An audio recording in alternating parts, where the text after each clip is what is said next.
ကျိုး Wi-Fi နဲ့ကျိုးမဲ့ Wi-Fi တွေကဘာတွေခွာလဲ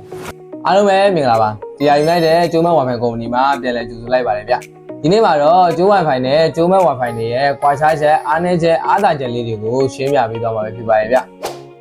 ပမာပထမအနေနဲ့ကျိုး Wi-Fi အကြောင်းလေးကိုပြပြပေးပါမယ်ဗျကျိုး Wi-Fi အနေနဲ့ကတော့အားလုံးသိပြီးကြပြီးသားပါလားစင်ကြီးပေးတစ်လားလုံးစိတ်ကြိုက်သုံးပုံစံမျိုးလေးပေါ့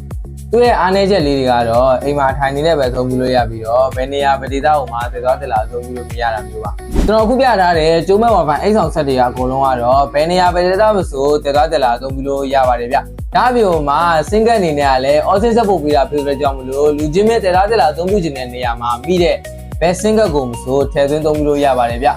အခုကျွန်တော်ပြထားတဲ့ကျိုးမဲ့ Wi-Fi ဆက်တွေကို TR United ကျိုးမဲ့ Wi-Fi ကုမ္ပဏီမှာလက်လီလက်ကားမှာရရှိနေပြီပဲဖြစ်ပါတယ်ဗျလူချင်းမင်းနေနဲ့လက်လီလက်ကားမှာယူလိုပါကကျွန်တော်ခုပြထားတဲ့ဖုန်းနံပါတ်ပိုင်ပါ39951500ကိုအသေးစိတ်ဆက်သွယ်စုံစမ်းမေးမြန်းနိုင်ပါတယ်ဗျအားလုံးကိုထူးပင်ကျေးဇူးတင်ရှိပါတယ်ဗျ